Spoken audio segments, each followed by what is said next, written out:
but we can go ahead and get started, and we can just admit them as they come in. And Marissa, Brenna's going to be late by about an hour. She said she had a scheduling conflict, but she's going to try to make it as soon as possible. Okay. So Maritza, who's all on the call? So right now we have Bethany with Flow West, Megan Murray with Stantec, Molly with Stantec, Eddie with Ludorf and Scalmanini. We have an 805 number. Can you please confirm who's on the line? That's Bethany. So we have Bethany on the line. We have Sky Hoyt, domestic well owner, Ibrahim Kadam, Stantec, William Fox with Water Resources, and myself. So out of the GSPAC, it seems like we have one person, Sky. Okay.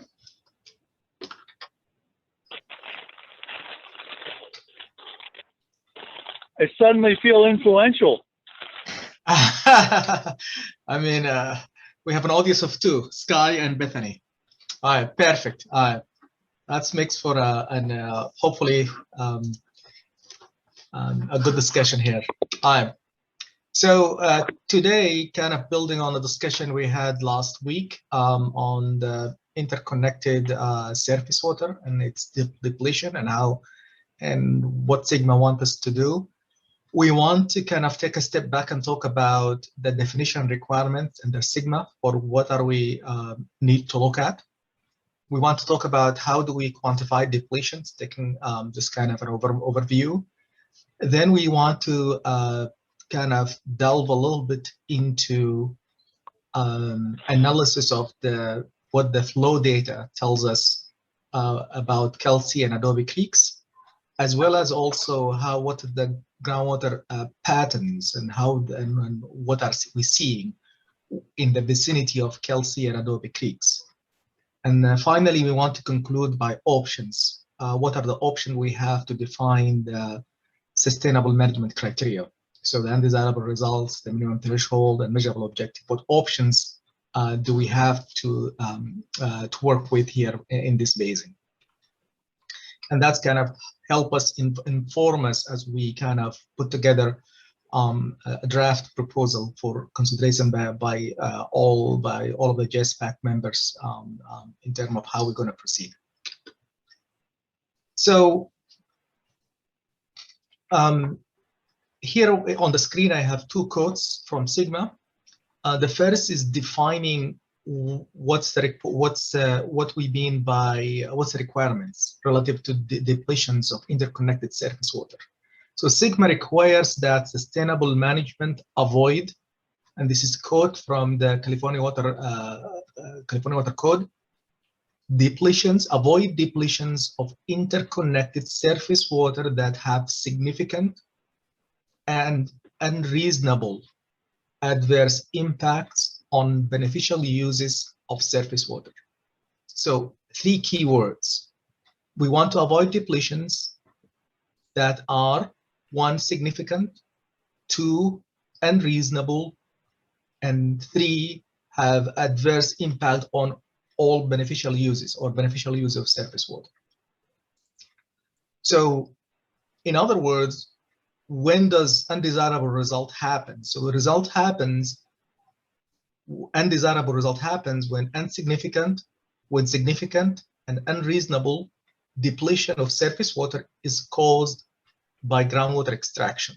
That's basically the nexus to Sigma. Then, so what do we need to do in the plan? So the water code says the plan may, but is not required to, address undesirable results that occurred before and have not been corrected by January 1st, 2015. So reading these two water code sections, there is 2 items. One, how we define depletions. We define depletions by quantifying quantifying and finding if they're significant and unreasonable, causing harm to the beneficial use of surface water. And then those undesirable results are caused by groundwater extraction. So that's kind of the linkage. Once we define that, then there is another test we need to go through. When did this depletion, undesirable results or because of depletion happened? Did they occur before January 1st, 2015, or they forecasted to occur in the future? If they occurred before January 2015 as a plan, then we have a choice. We could choose to take action on projects to correct those, but we're not required to do that. However, any undesirable results happening after January 15 or increasing after January 15 has to be addressed by the GSP. No option there. So then here on the screen, this is a schematic from, we borrowed from the DWR publication on best management practices for sustainable management criteria. And this is specifically deals with sustainable, with the surface water depletion. So in this illustration, DWR tried to illustrate how we can go about defining the sustainable criteria and minimum threshold.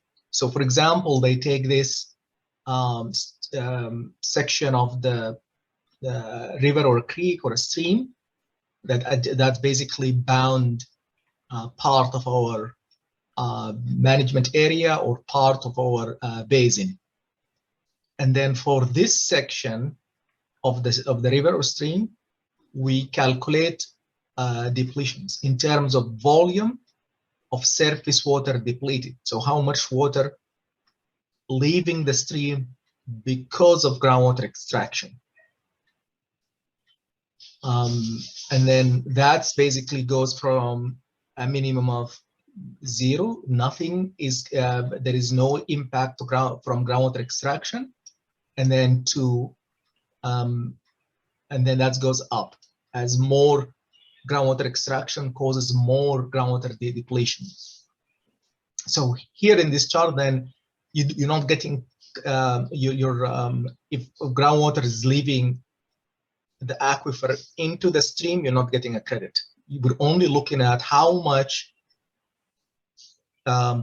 depletion to the stream because of groundwater extraction. Again, because of groundwater extraction, not just what's happening under natural recharge condition. So then you end up, once you quantify this, say you have a period of start here, for example, a 30-year period from 1985 all the way to 2015, and then you quantify every year what this depletion looks like, and then up to when the plan is adopted, say this year, 2020, 2021, and then we have a somehow way to forecast what's going to happen in the future. Then, as you can see here, we have the Sigma benchmark date, the 2015. That's kind of very important. Anything happening before 2015 in terms of depletion, we're not required to correct for, but anything happens after that, we're responsible to correct for. We might choose to correct for stuff happened in the past. Again, it's a choice, but not requirement. Then we need to establish a minimum threshold. In this case, less depletion is good, more depletion is bad. So this is bad, and less depletion is good, more is bad. Therefore, when you put the threshold here, you can see that in this example, back in the 80s, 90s, 2000s, depletion was based on the definition of the threshold this area chose, we were in pretty good condition. However, we started to cross the threshold in around 2012, maybe, and then by 2015, we are in the red. So basically, we are exceeding the threshold by 2015. So basically, based on the definition of from the water code,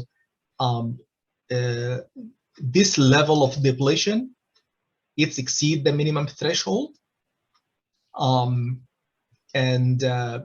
Folks here in this case chose the minimum threshold lower than the level of current depletion. That's mean they are committing themselves to correct for this depletion, bring it down. Okay, so as you can see from this example, DWR chose or illustrated that the metric for depletion of interconnected water shall be a rate or volume of water leaving the water depletion in 2017. That's in their best management practices of 2017. However, in the same best management practice, they also said alternatives may also be considered to this approach. Okay.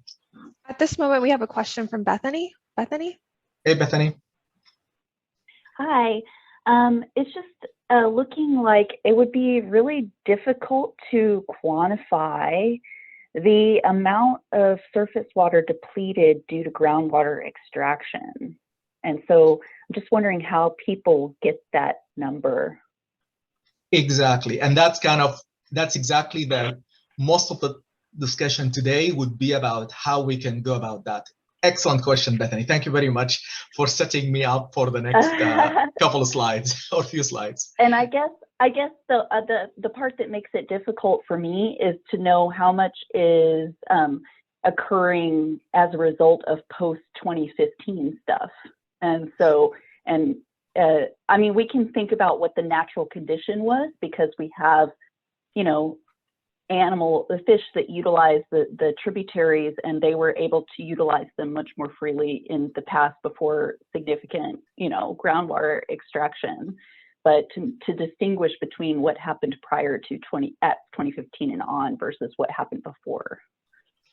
You're making an excellent point. Again, this is the dilemma that we and everyone else is facing: theory versus practice. This is the theory of the Sigma, what they wanted kind of ideally to do, but then the reality is what we all dealing with in all of the questions you posed: where the data, how we can quantify the depletions, and then from all of the hydrologic metrics we deal with in hydrology, groundwater depletion is one of the most uncertain and most difficult to quantify.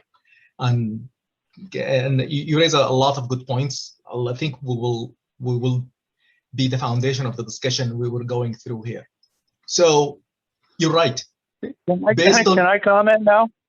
Go ahead, Sky. Okay, thank you. So is Peter in the meeting yet? Yes, I am. Yes. Okay, great. So my understanding is Peter's going to give an extensive presentation about frost protection water. But as I'm hearing this, I mean, I'm thinking this is a huge issue in terms of surface water depletion. And I'm thinking that first off, I mean, we should be looking at these undesirable effects. Environmental effects, like on fish and wildlife, is one category of effect. If someone's swimming hole dries up for a couple of days, that's an inconvenience. That's another level of effect, you know. So, and I think generally we need to develop the mindset of looking at frost protection occurrences as being a special circumstance, a totally different circumstance, and we need to look at it separately from routine pumping, you might say, you know, that isn't focused around a crop killing event like a springtime frost. So those are, I mean, I'm just hearing this discussion, I'm going, whoa, it doesn't seem like this is addressing the reality of Big Valley agriculture, which is essential to the well-being, of all the residents in Big Valley. So that's it's my feedback right now, is that, I mean, the flow of this strikes me as not really, you know, relating to the importance of frost protection water to Big Valley. Peter? Yeah, I just want to comment very quickly.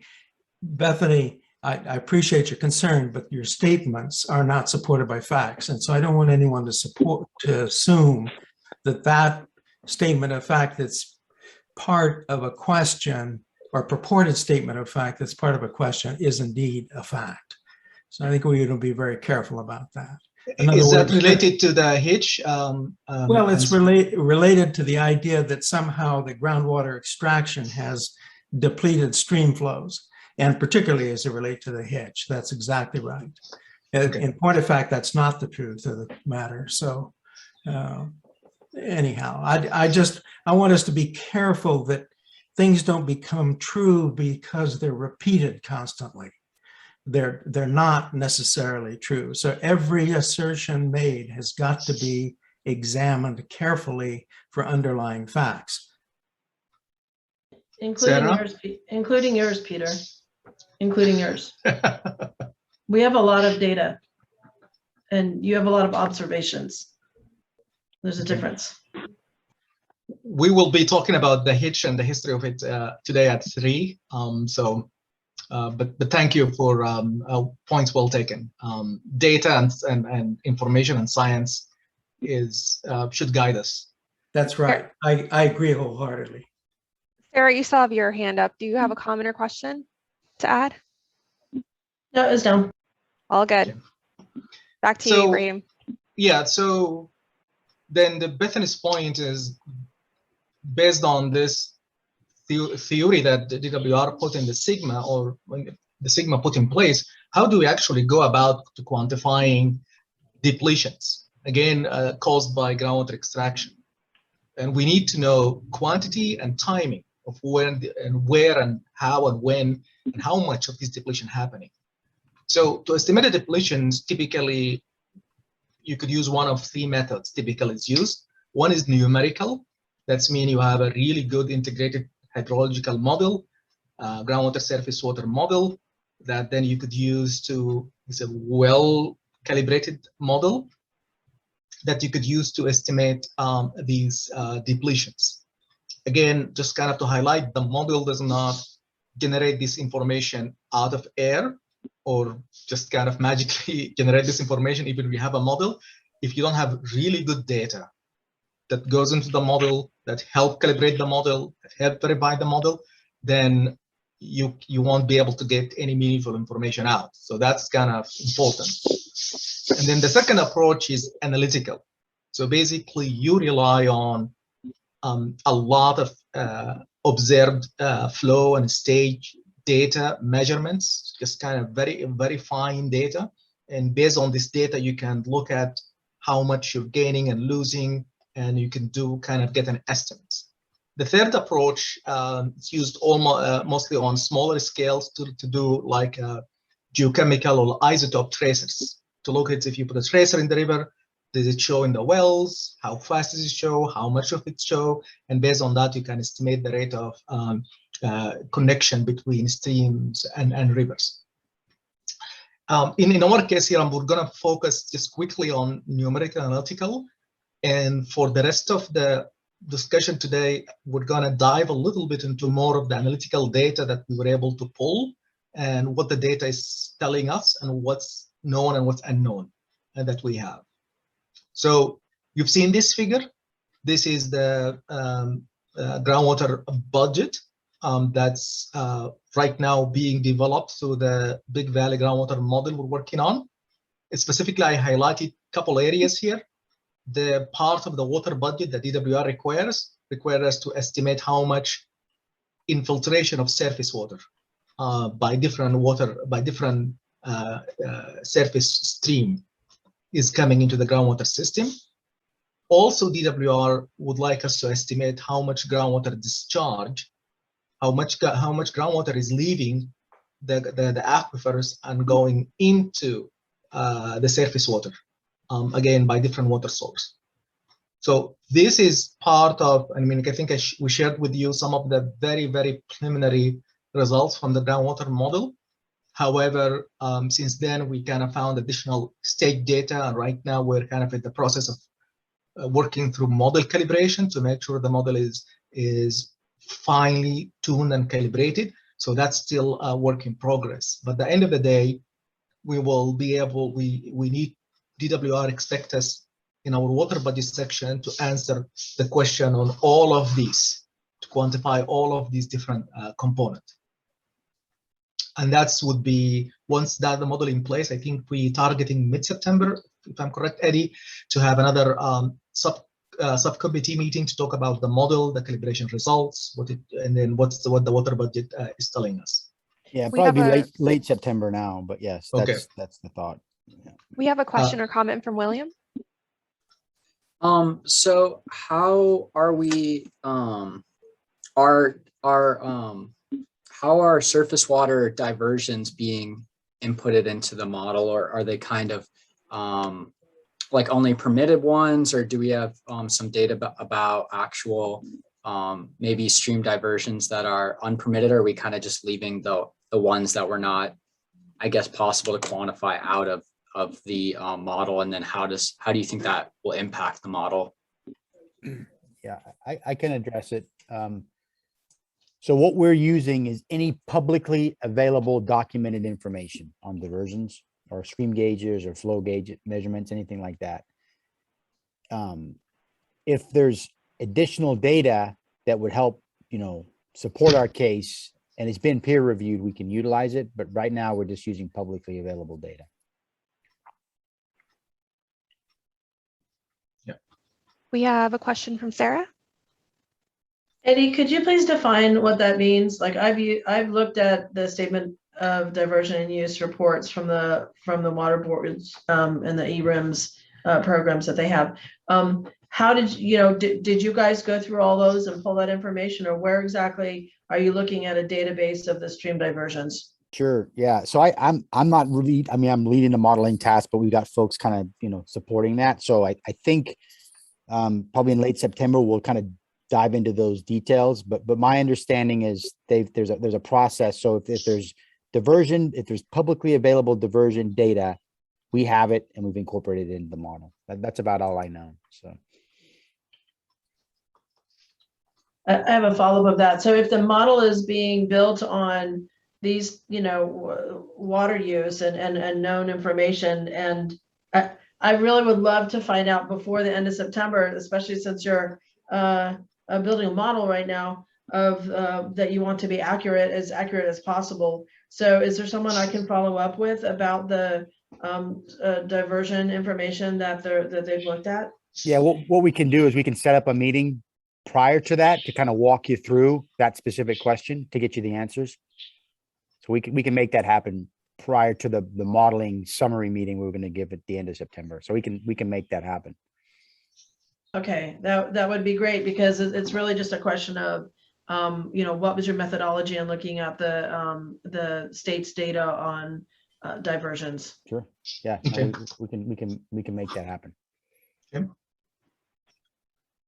So let So us know, I guess, just to close that out, let us know who else needs to be involved with that meeting, and we can make it happen. okay. Yeah. So back, we're talking about quantifying depletion. We talked about modeling. The next one is depletion using the analytical methods. And here, for example, I'm using the example of Kelsey Creek. So typically you would have an upstream gauge, downstream gauge, and then you kind of try to look at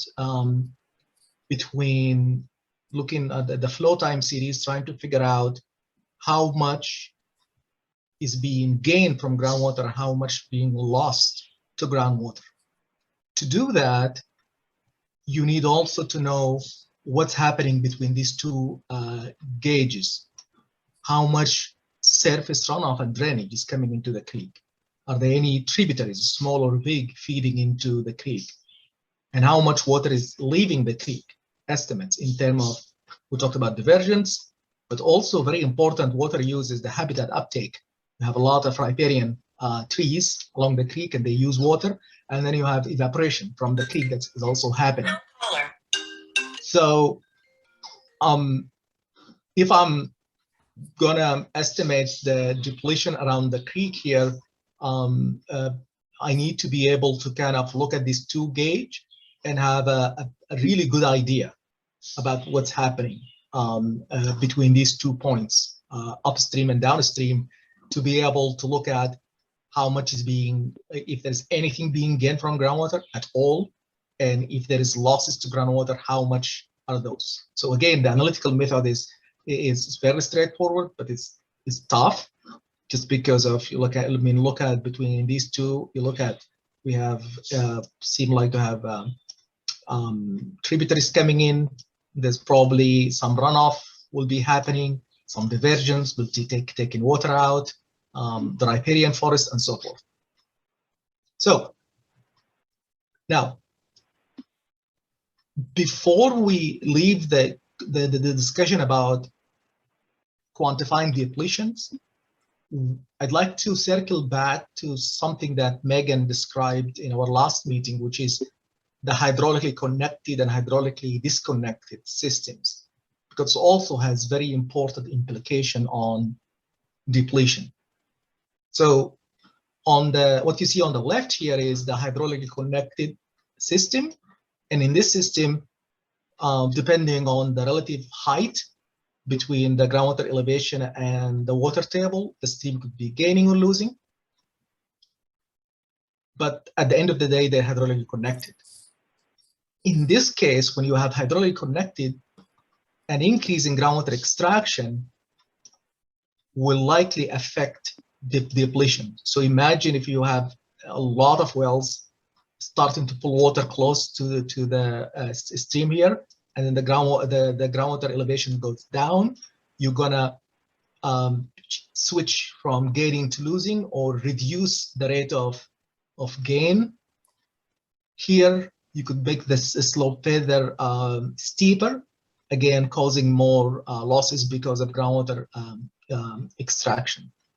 However, if your system is disconnected, that's mean the groundwater table is far below the stream, and there is a large unsaturated zone between them. Then groundwater extraction will not affect depletions. I mean, if you put a well here and the groundwater goes down, you're not inducing more depletion from the creek. And so that's also a very important consideration. This is the condition applies for most of the creeks and streams in the not Central Valley, in the San Joaquin Valley, for example, and Tulare Lake, just because of what happened in the past. Groundwater elevation are so deep, most of the creek are depleted, and so what happens in the groundwater basin no longer affect the creeks. So let's kind of let's go back to Kelsey Creek and kind of figure out and kind of revisit some of the discussion we had last week, and then add to them some data about what do we know about the creek. So we know that topography is kind of fairly steep. As you can see here with the orange line, that's basically the creek bed. It's kind of until it kind of plateaus close to the lake. It gets fairly flat, but it's kind of fairly steep as the creek going down to the lake. We looked at groundwater elevation contours, and we created a cross section just parallel or just follow the creek bed. And we looked at two conditions: a wet condition in the spring, in the dark blue line, and then in the dashed blue line, we looked at a fall condition, basically a dry condition. We can say that basically the groundwater elevation drops about 20 feet or so between, or 30 feet between wet and dry condition. During wet condition, groundwater elevation is fairly high. Seems to be that the stream is almost appear to be connected in the wet season. In the dry season, appear to be disconnected, especially downstream of the Main Street Bridge, seem to be significantly disconnected. We also, when we did the site visit, we observed that there is different material between on the creek above and below the Main Street Bridge. Down from here, you can see the creek bed is is fairly coarse material. Upstream is heavy clay. You can see some of the water ponding on the creek, suggesting that kind of a very low seepage or exchange. We have a DWR gauging station at the bottom, and then we have another USGS gauge station way outside the creek for the outside the watershed, outside the basin. Before we move on, Bethany has a question. Yes, Bethany. Yeah, so on that figure, you have spring and fall conditions. And in spring, you're saying it's connected in a lot of places. And in fall, it becomes disconnected upstream somewhere, potentially of the Main Street Bridge, based on your observations. So my question is, how do you quantify the difference between those two things? How do you attribute those to groundwater pumping versus natural processes? Like what can explain the 20 feet or so of change in groundwater? I'm gonna describe that in the next 5 slides. All the next 5 slides is just building that observation. But thank you for the question, Bethany. We do have a question from Sarah before we move on. Yeah, just a question about your comments on the heavy clay limiting the seepage. Is that based on, what is that based on? You have soil reports, or is that based on the profiles that you were doing from the well logs, or what exactly is it based on? That's based on just a visual observation we had when we did the field visit. We can pull additional data if you'd like to support that. Well, you did site visits to just a couple of spots, right? So, I mean, if you're saying that there's a heavy clay limiting seepage recharge above the Main Street Bridge, and that's based on looking at a couple spots and not, that sounds really loose. Okay. I would think that you would be looking at, I mean, you have some extensive data from all of the well completion logs that you were showing us in a previous presentation. So I'm hoping that you're checking those observations in a couple of locations against the type of information. And actually, I'd like to see that checked against the type of information from the well completion logs. Or were you planning on doing that? We'll definitely do that. Okay, thank you. Peter, you have a question or comment? You are on mute. The Christensen report about groundwater also makes the same observation about Kelsey Creek above the Main Street Bridge. They don't reference me anyway. And it is also readily observable up and down the creek in a number of locations, can be documented by photographs, that the creek bed is lined by the clay that you observe there near the Main Street Bridge. Okay. On Adobe Creek, again, we talked about this figure last meeting. Similar observation during spring, high groundwater elevation. The creek appeared to be connected, and then in the dry season appeared to be disconnected. Groundwater elevation drops by about 20 feet.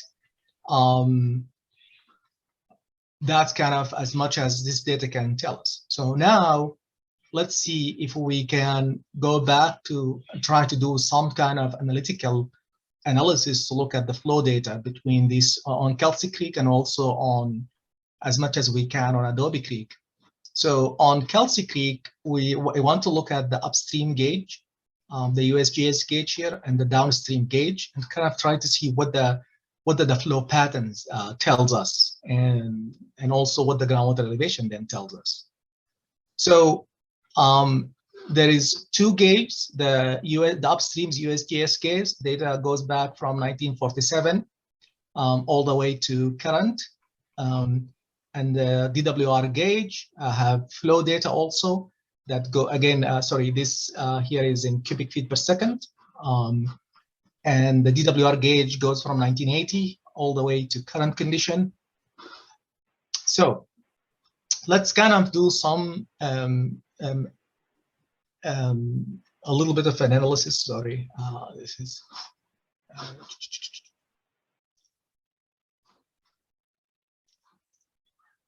Not supposed to be here.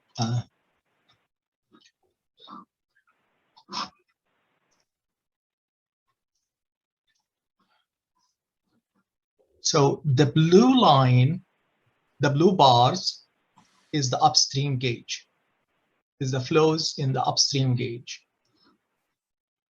And those are long-term monthly average over the entire record period. So for the blue, from 1947 to current, the orange bars is a downstream gauge. And again, it shows the flows in the downstream gauge. Average monthly for the period of record, 1980 to present. The very thing is we're trying to compare is if you have flow coming from the stream, from up to down, if you have a perfect pipe, then you expect the flow that what goes in comes out at the end. Okay, if it's kind of if it's a perfect pipe, but we know that's not the case. We talked about interaction with the groundwater, losses, diversions, runoff coming in, and all of that. So we asked the question is how much of the water that goes into the creek at the USGS gauge, how much of that reaches the downstream gauge? So maybe we'll start with the winter, start in December, going through February. As you can see here is 92% of the flow reaches the downstream, 95% of the flow reached downstream, and surprisingly, in these 2 months, in February and March, the flow actually increased downstream. And instead of there is more flow reaching downstream than what is starting in downstream, just these 2 months. Again, why is that? Many reasons. Some of it could be, this is February and March, you have rain in this area, so that could be surface drainage, runoff coming into the creek. And then as we can see, suddenly start in April and May, the inflow to the creek drops. So this is the upstream gauge. It drops from an average of, in the winter, as high as almost 200 CFS on average, to 150, to drops to almost 30 CFS in May. And then June, July, August, September, and October, very little flow coming into the creek. As you can see, starting of July, almost nothing reaches the downstream. It's 9% of this little flow reaches 1%, 1%, and 18% of whatever flow in the creek comes in. So, there's two things happening here. Just kind of to highlight. We have the natural pattern. Again, think about something happened outside our creek. We don't have control over. The USGS station, the blue, this is the amount of flow that coming into the creek start to drop significantly. It started in April, May, and then gets to become a trickle. And then on top of that, we start to see this kind of the creek, this flows kind of get lost. Again, for many reasons around the creek, we have uses, we have riparian habitat that use water, we have groundwater recharge, as documented, especially in the lower reaches here of Adobe Creek. There is maybe some divergence. So all that contributing to this one. But if there is, the water flow is so little here, basically there is no diversion anyway in this late summer. So then we kind of took another look at the data and plot the downstream gauge versus the upstream gauge. And we plotted this 45 line. Again, what the 45 line means, if you're talking with a perfect line, a perfect pipe, what goes in comes out, everything needs to be plotted exactly on this 45 degree line. If anything, if any point is above the line, that means there is more flow downstream than upstream. If the dots are plotted below the 45 line, there is more flow upstream. So as you can see, some of the high flows, we talked about it in the winter, coincide with more flows downstream.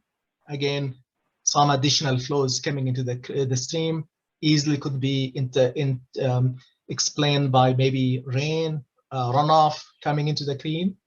And then in the summer, as you can see, there is periods where all of the flows coming into the creek from the upstream, nothing reached downstream. So basically the creek is dry.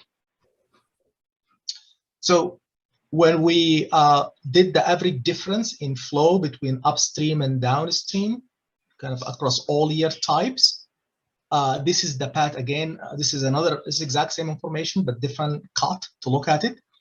We have more flow downstream in January and February, as we said. All of the other months, we have more flow upstream.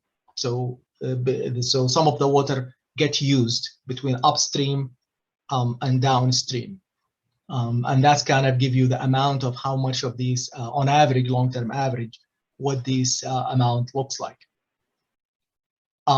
If we separated wet year and dry years, in wet years, you could see that the pattern is, you can see a lot more water coming downstream. Again, lots of rain, very wet conditions. And then in dry years, basically it's looked like very bone dry. Most of there is always more flow upstream. So basically the creek is, there is an uptick. So you can see there is an uptake of the flow downstream.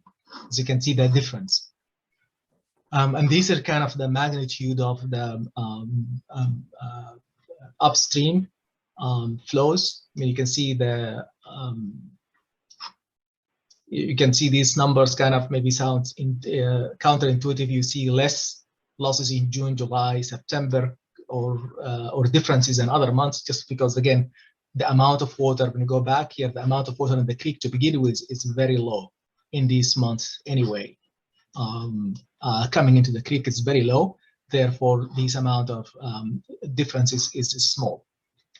So before we move on, we have a question from Bethany. Yes, Bethany. Yeah, I'm just looking at this data and it's really helpful. What I find really interesting is the -17 in April during wet years, meaning that I just wanted to point that out, that's really interesting, that even in a wet year in April, we're getting a significant loss of stream flow from upstream to downstream. Yeah, compared to dry years. So not sure what's happening in wet years. Yeah. And on average, that is 4.7. Yeah. I need to check in formula and see if that's actually not an error in my calculations, because it seems like an awfully big shift from 4.7 to 4 minus 4 and then 17. This is maybe suspicious, this value here, but I'll check that and I'll get correction. Peter? I'm sorry, I'll defer on that comment. I mean, it's not. Yeah, that's obviously a very drastic change over those periods of time. Yeah. But to simply say that there's more flow upstream is not to say that there's less flow downstream. Yeah, I mean, comparatively, yes, but that's those periods of times there is tremendous runoff and high period storms, you know, going along in January and February. So anyway, that's that I think properly accounts for it. And there is water coming in between the upper gauge and the Main Street Bridge from that, or between, stated differently, between the two gauges, there's inflow in the heavy rains from some ephemeral tributaries. So yeah. So ideally, so that's as much as the data can tell us based on what we have right now. I mean, I'm going to talk about the groundwater side close to the creek here in a minute, but this is as much as the flow data can tell us. Remember, we wanted to kind of ideally be able to use an analytical model to kind of develop these and estimate the depletions. However, we only have two variables. We have the upstream flow, we have the downstream flow. We don't have a good handle on all of these runoff, tributaries, and drainage, and at this scale, the model is trying to kind of, and I calibrate to that, but here at this scale, we don't have that data. Ideally, if depletion, if it's something of importance, what we could do is basically, and Bethany, you know this very well, you could kind of go in and install some temporary gauges at different locations across the creek and do a detailed measurement and kind of over a season or a two, and then you can have a much more nuanced data set, and you can see what's happening section to section. You can have estimates of riparian habitat, their uptake, observation of, and you can come up with a better option about the depletions. Again, I'm not saying we need to do this or we should do this. This is just, if you want to do it, this is how you would do it. I'll come back again and talk about implications of what we've seen here. We do have another comment from Bethany. Yes, Bethany. Yeah, I just wanted to say that it's my understanding that you're comparing the USGS gauge to the DWR gauge, and when you're showing a negative value, that in fact does mean that the flow measured at the USGS gauge is higher than the flow measured downstream at the DWR gauge. I just want to verify that that is correct. True. Correct. That's correct. And all of these measurements are analyzed on a kind of on a daily time step and then averaged. Okay. Thank you. I think also, Ibrahim, something that at least I kind of struggle with is like CFS in gallons per minute. So just, I'm sure everybody knows this, but sort of one CFS is about 450 gallons per minute. So it just kind of gives you a sense of the flows, you know, for folks that maybe pump wells. So. Yeah. And people who deal, like me, deal more with acre feet. Yeah. One CFS over a month is about 60 acre feet. So just another reference if you're kind of to kind of see how significant or insignificant these numbers are. So now I'm going to come back, promise you, to talk about groundwater elevation in vicinity of Adobe Creek, but I want to in vicinity of Kelsey Creek, but I want to talk about Adobe Creek, talk about the flow data the stage and flow data we have, what they're telling us, and then we proceed from there. So we had a very helpful set of transducers, again installed, started in late 2018. At Soda, Bill Hill, and Argonaut Road. And right now, correct me if I'm wrong, Bethany, but right now we have stage data, and they're still in the process of being calibrated to account to measure flow. So we don't have the flow yet, but we have the stage data. And the stage data basically, it's tell us from this picture, tell us the creek is dry. Between June through almost December, here. And then the next year, and then in 2020, it was dry between also June all the way up to middle of January. It's kind of surprising. to go that amount dry, and then it went dry as early as beginning of April in 2021. We also and then again, this is another look at the data, just taking the noise out and doing a monthly average. Again, it looked the same. And as you can see, at this stage here is you have, and here all what I did is basically took the gauge elevation here was in feet and reference it for each gauge to the minimum. So this just basically the difference between the high and the lowest level. So basically this height, and this has become a stage for us. It consistently shows that basically higher stage in the upstream gauge, then the next one, and then the next down, consistent with basically the flow going down. There is most of the flow is coming from upstream. There is little coming from from the creek itself as a runoff, except here. There's always an exception. January, this is February 2019.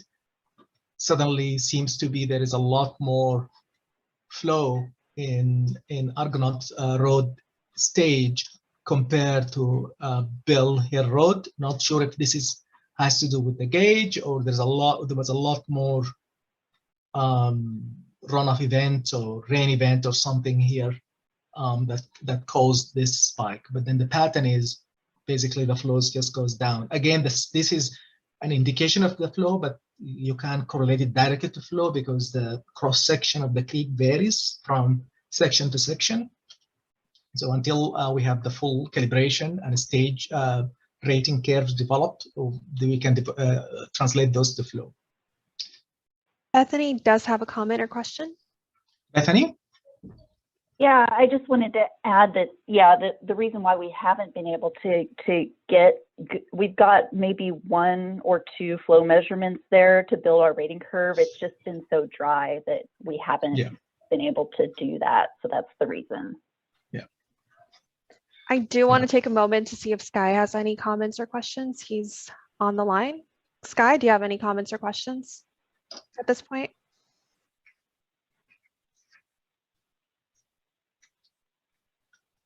All right. Yeah. Ibrahim. Nothing at this time. Thank you. Okay. So above Adobe Creek, above Adobe Reservoir, and above Highland Spring Reservoir, there were old USGS gauges. One gauge above Adobe Reservoir, Adobe Creek, goes from 1954 to 1978. This is highlighted in blue. And then in orange, we have another USGS gauge, abandoned now, above Highland Spring Reservoir. It's on Highland Creek. That goes from 1954 all to 1962. And so we kind of, again, it doesn't help us, it kind of does not help us correlate with what's going on right now, but at least give us some kind of perspective about what the typical pattern of flows in the creek were. And surprisingly, you can see here between 1950 and 1960, these two creeks, Adobe and Highland creeks, are kind of fairly consistent in terms of their time of when they flow and even the pattern of their flow, probably coming from similar watershed. So we pulled the data again, and the same data, we kind of looked at it on a monthly pattern to say what the flow coming into the creek looks like on a monthly pattern. Again, this is pretty old data, 50s, 60s, 70s. As you can see, the flow, most of the flows start up in November. There is December, January, February, March, April, and then beginning of May, I mean, there is barely any flows. in May, June, July, August, September, all the way through October, there's basically no flows at all coming into the creek. And I think that's kind of, this is one of the natural thing that's happened, which kind of, I think, now explains why you would have something like a Highland Spring Reservoir and Adobe Reservoir. There's a lot of flows coming in on a very short time, but then the creek just goes dry through the end of the season. This is kind of classic signals of the rain-fed watershed. In other part of the valley, when you have the snow-fed creeks and rivers, you see basically the snow melt happening later in the year in May, June, July, August. You still see some of the flow coming in, but this is the rain-fed watershed is just kind of it just kind of gets all and then nothing coming in the summer. We do have a question from Bethany. Hey, Bethany. Hey, so I just wanted to add that using those two gauges upstream of the reservoirs and the gauge on Kelsey Creek, we developed synthetic time series hydrographs for Adobe Creek, just modeling those two relationships together. So I know that there's a model in development, and that's a different, call that everybody's involved in. But because the data is so limited on Adobe Creek, I feel like it's a really valuable data set to have in terms of for modeling of flows. Absolutely, Eddie. If we don't have that data set from William, I think we need to follow up with Bethany and kind of make sure we incorporate that data set in the model. I think we provided it. Okay. I think we provided it when there was the call for data. If you don't have it, we'd like to know. Okay. Yeah, we just need to make sure that we kind of look at it and also, work with this group to make sure that everybody sort of agrees with the approach. So all stakeholders sort of interests are, incorporated into it. So, Peter. You are on Yeah, mute. there's one other factor to be considered in connection, particularly the Highland Springs Dam, and that's its management by the Water Resources Department. There's a gate, outflow gate, that is, at least historically, has been adjusted to regulate the flows coming out of that reservoir. So you need to know what that is. And that actually, kind of jumping ahead, can play a very important role in helping the hitch during critical times in their operation. But unless you know when, I think you need to know when they've shut down the water flow out of that reservoir as a factor as well. Sarah? Yeah, I just wanted to follow up with Eddie. It sounded like you were saying in terms of using the data that we have for the synthetic time series modeling, which I do believe we've shared. Are you saying we'll look at it if this group approves? I hope you're not saying that, because I thought you had a call for all data and you were considering all data. No. We definitely are going to consider it, but like the reservoir operations, how is that incorporated into that sort of model analysis? That's yeah. So we have to look at all the information. So I'm not like doubting it. We just need to see how we can utilize it, in our particular modeling.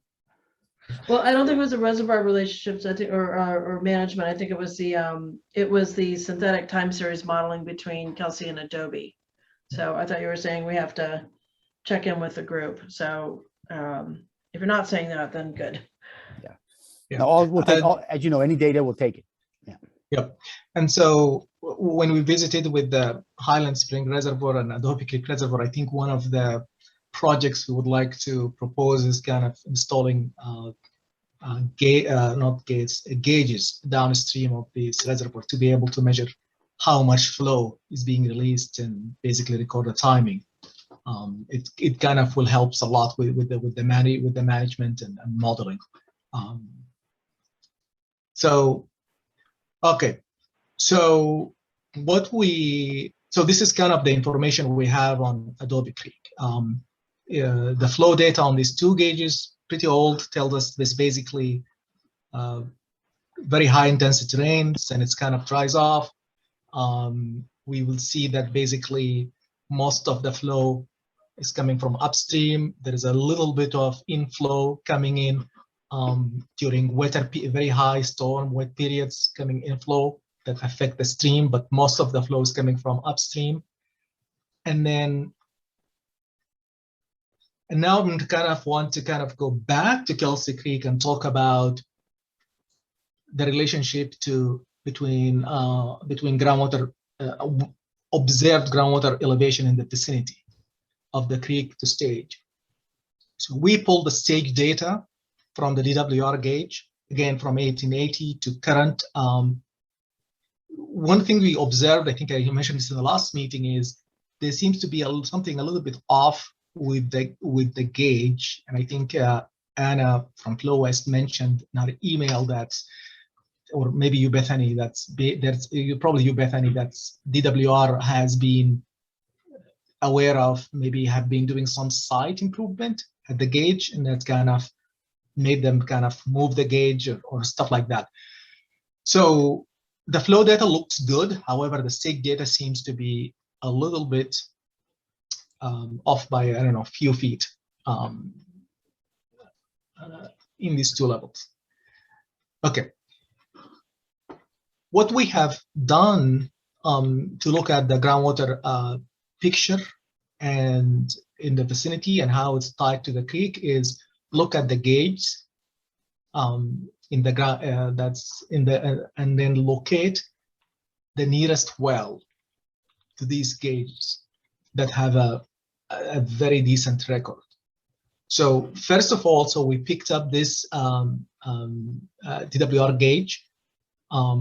As you can see here on DWR gauge, the data is given in stage elevation, in a stage, so 25, 30 feet, not in elevation. I think that's something we're still working on, trying to figure out how we can translate those into an actual elevation to be able to compare directly to the groundwater well. But the important point when we plot the data for this well close to the gate between 1948 and 2020, 21, there is two observations I would like to highlight. One of them is if you look at the spring elevation, so how well the basin recovers. So all these groundwater basins have two periods, a period of what we call it response and recovery. So basically when the groundwater extraction happens, there will be a response and then there'll be a recovery. And they, for the most part, these groundwater elevation goes down and then goes down and recover annually. And you can see the groundwater elevation is fairly steady. There isn't any, doesn't seem like a long-term trend, which kind of will be very clear. And this is, again, this is a very healthy period over 50 plus years. Groundwater elevation remains fairly stable. The one thing we observe, however, is between the 1950s all the way to early 80s, the variability was kind of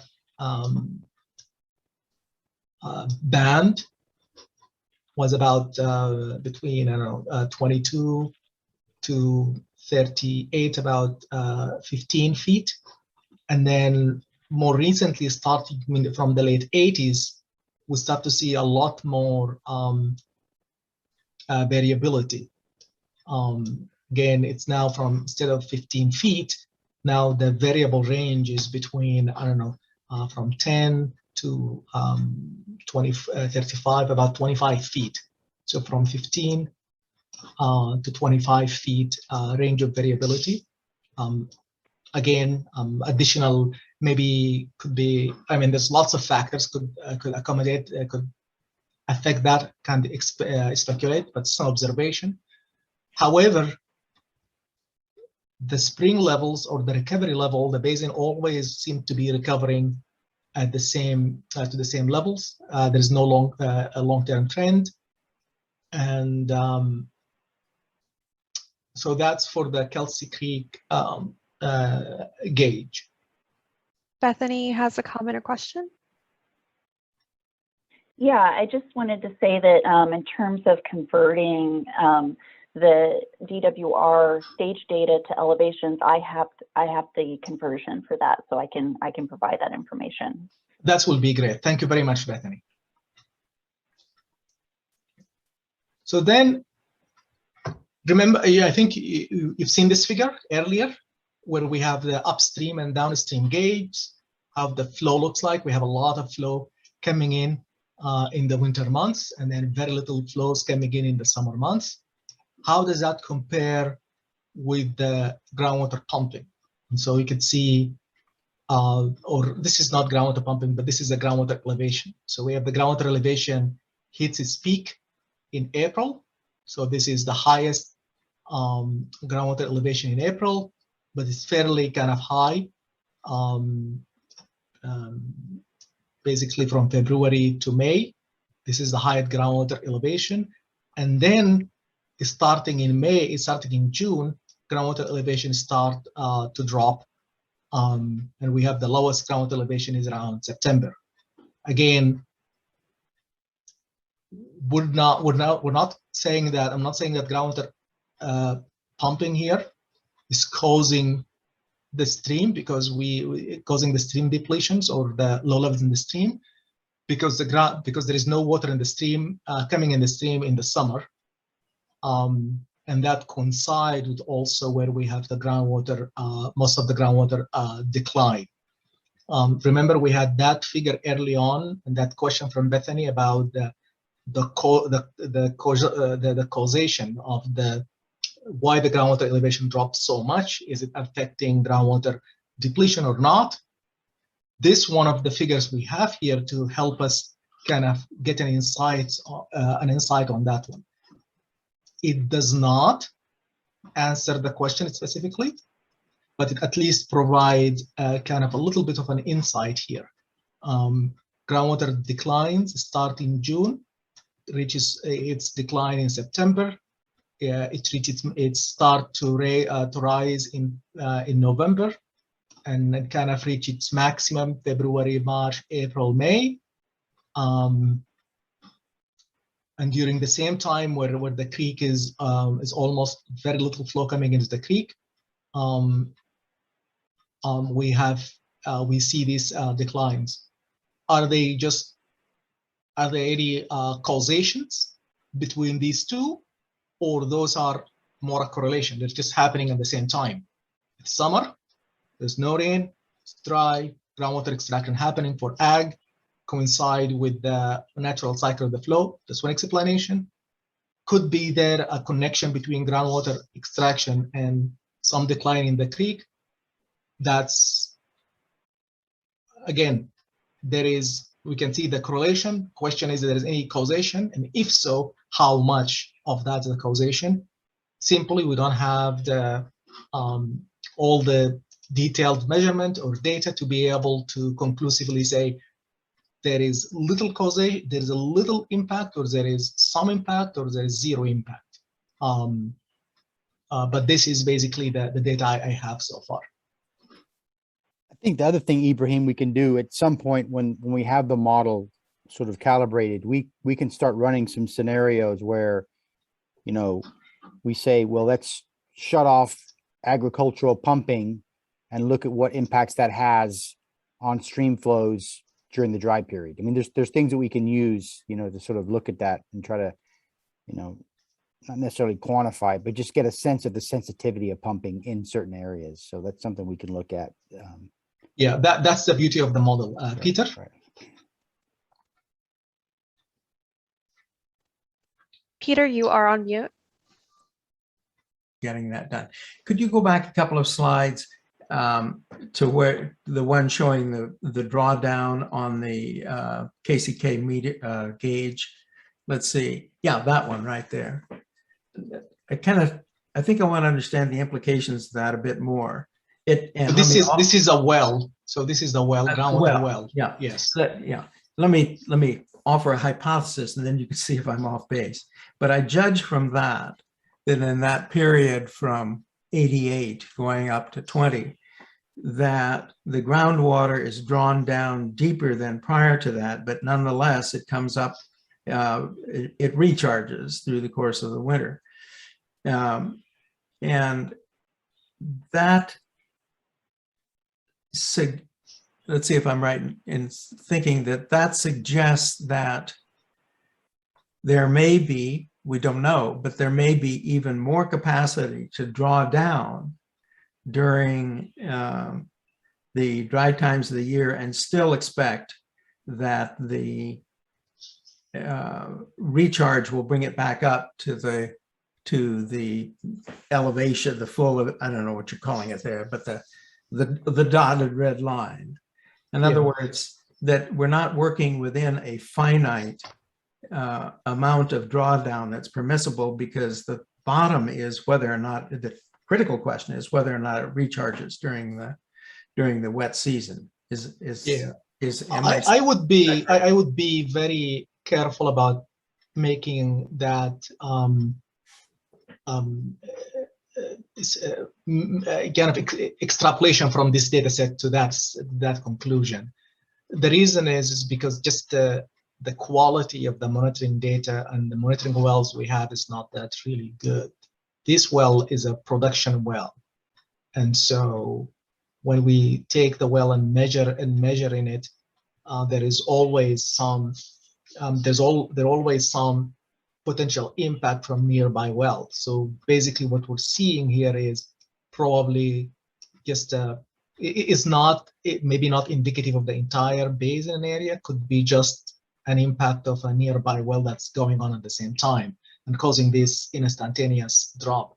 So when the wells operate, as you can see, there is with the groundwater elevation, there's two groundwater levels we deal with. There is the just kind of the average groundwater elevation, but then once you run your well, immediately the groundwater elevation drops in the well instantaneously. And then when you turn off the well, that groundwater levels goes up. So there is groundwater elevation that goes down in the season, but then once you run the well, it goes down and then pops up when you turn the well. So that's called the instantaneous groundwater elevation. And so when we see a lot of noise that like this, it may be truly reflecting intense groundwater use in the whole area, so maybe regional signal, or could be just something happening just close to that well. And so I would be careful about making that extrapolation.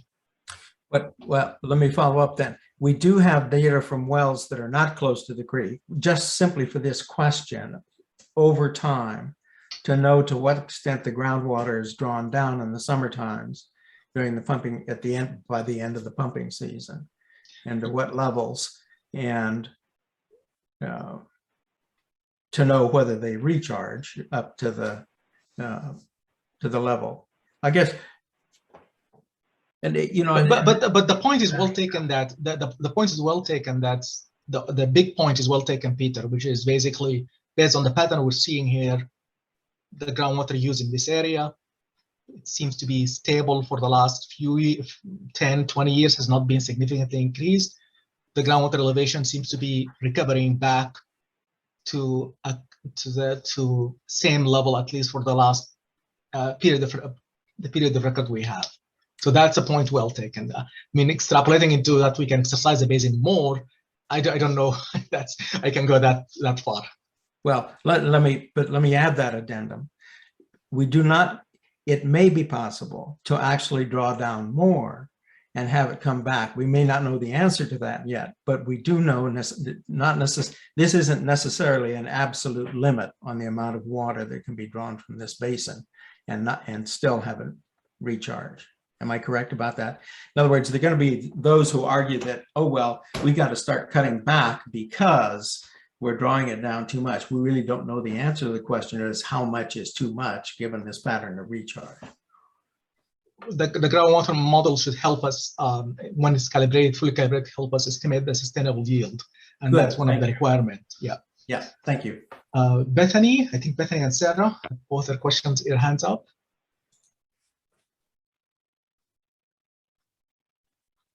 Go ahead, Sarah. I put my hand down. Oh, okay. So, in terms of the bouncing back, you can see that after the 80s, it took a while for things to bounce back as high. You can see the lower elevation, groundwater elevation, yeah, right there. And then also from 2008 to 16. So when we're talking about groundwater elevations that are also affecting surface water flows, taking 4 or 5 years for the groundwater elevation to bounce back. So it's no longer, part of that gaining and losing scenario is a lot of years to wait for the surface water flows to be at a good rate for the Clear Lake Hitch, for example. So that, the way it's depicted on this graph, you're not seeing those extensive things as clearly, but yeah, obviously we're waiting quite a few years after the 80s for it to bounce back. Yeah, and actually, not basically waiting, is you basically going through the drought. This is a period of drought, and that basically what you're seeing here, a signal of drought. It was a very intense drought this period. I mean, 1977, 76 was a very intense drought, but luckily it was a pretty short drought, like a couple of years. However, here was a much more longer stretch of drought. That kind of, this is, you can see this immediately bounced back by 1978. Drought is over. But here I have a much more extended drought. That's kind of also other factor. Again, this is something for this basin, I think the groundwater use, but also the hydrology and climate change and drought have also substantial consideration need to be taken. Yeah, we do Peter- need to manage for that. Yep. Yeah. Peter had his hand up. Do you have a question, Peter?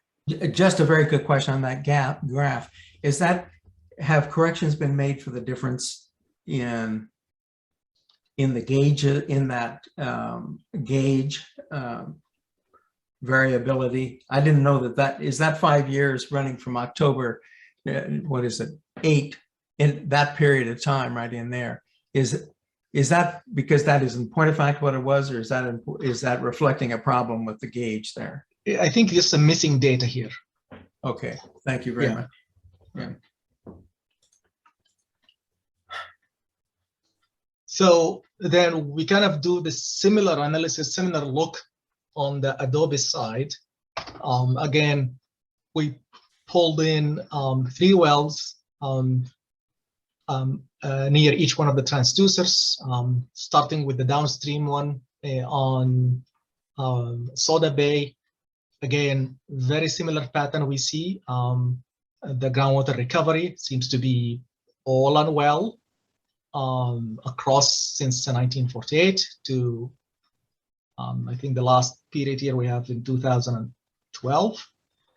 It's drought, but I mean, this is one of the wells we would like to the county or the Lake County to start collecting the data for, I think, William, just because it has a very nice record. I hope it's still accessible and not lost.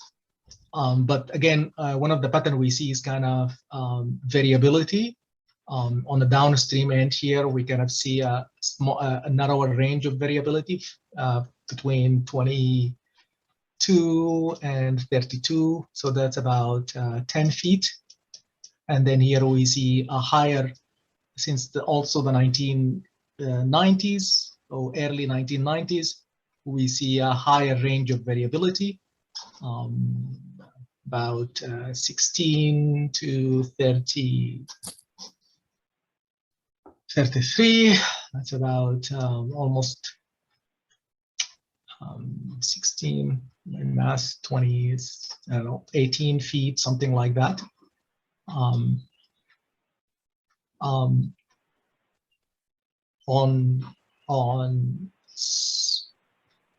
Adobe Creek, again, looking at this well itself here, and again, doing the same analysis we looked at, groundwater elevation peaks around March, April, actually maybe February, March, April, peaks.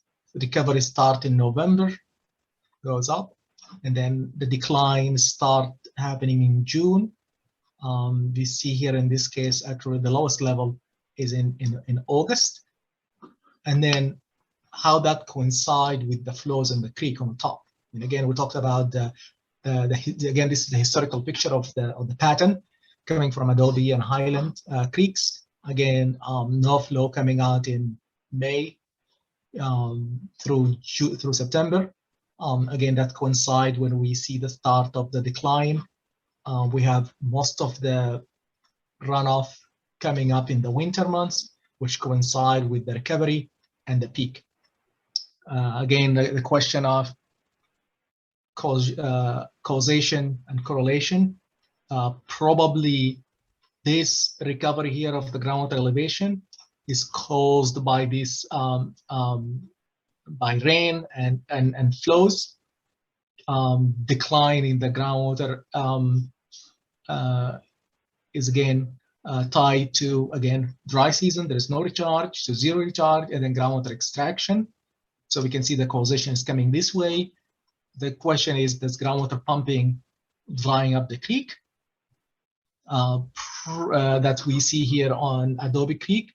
Probably it doesn't contribute to drying in this period.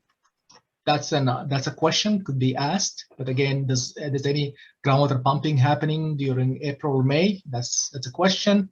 In these periods here, May, June, July, August, and September, probably the answer is no, because there is no flow in the creek to begin with. And so the effect of groundwater pumping is probably, again, it's not causing the drying of the creek, but it's causing the lowering of the groundwater elevation, which can have other effects. The second well around close to Argonaut Road, fairly similar pattern like everywhere. Groundwater elevation seems to be recovering and there is no change. Again, this has a shorter record, goes starting in 1968, but to the present, again, spring ground elevation looks pretty stable. We see a little bit narrowing of variability, probably by about 5 feet from this level here to this level. A little bit about 5 feet less. Maybe effect of, I don't know, speculating, maybe effect of regulations by Adobe Creek and Adobe Reservoir, by Highland Spring Reservoir, but I don't know for sure. On the uppermost transducer along Bell Hill Road, again, similar pattern, spring levels seems pretty good. There is a lot more noise in the data. I'm not sure if it's getting less or more or the same. It's very hard to say. Seems like it's couldn't kind of find a specific pattern to kind of see what's happening. There's less, then there's more, there is less, and then there's a lot more. But anyway, so Bethany that does have a question, if she can ask. Yes, Bethany. Yeah, I'm sorry, I'm going to go back a little bit more, but I was just having a thought about the Kelsey Creek variability, and also we can use this slide as well. This is totally fine. But the Kelsey Creek one, the well next to the gauge that you showed, which, like Peter said, we don't need to use a well next to a gauge, but it's just what you're showing because that's the subject of this particular meeting. But it seems to me like there might be a way to start to get at this question of what percentage of these changes in groundwater are a result of groundwater extraction. And so, like, if we're looking when it has a long period of record, and you know, I'm assuming that in the 40s and 50s there weren't as many, that there were farms, but it wasn't as extensive necessarily. And then when we start to go into the 80s and things, and we see this difference in the you know, the extraction amount, like the difference between the two, maybe that's giving us, you know, a sense of, at least some sense of what percentage of this is kind of a more stable or natural kind of variation, and what percentage of it is due to groundwater extraction, if we can rule out any other potential changes that occurred during that time. Yeah, that's something it's something definitely we can think about. But again, just keep also looking at these two graphs as you can think about is which time of the year you most worried about in the creek. And if you're worried about summer through fall, I think then we're worried there about is more of the April and May, I think. Yeah. So this is the April, May. Yeah.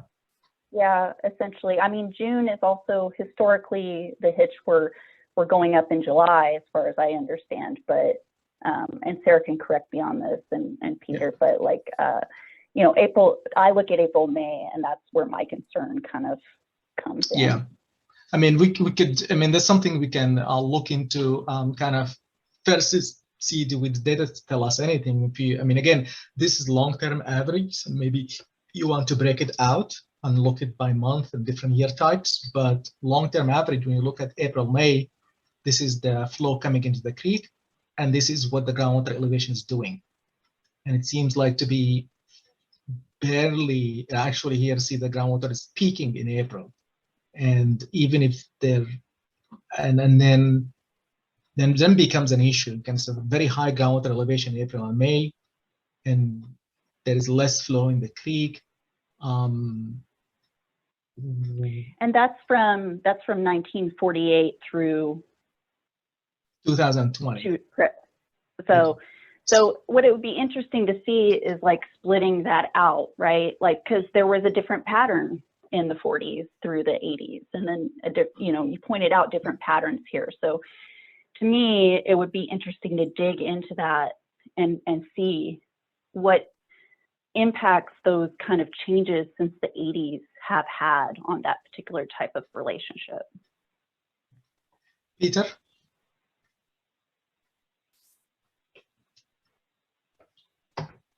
You're on mute.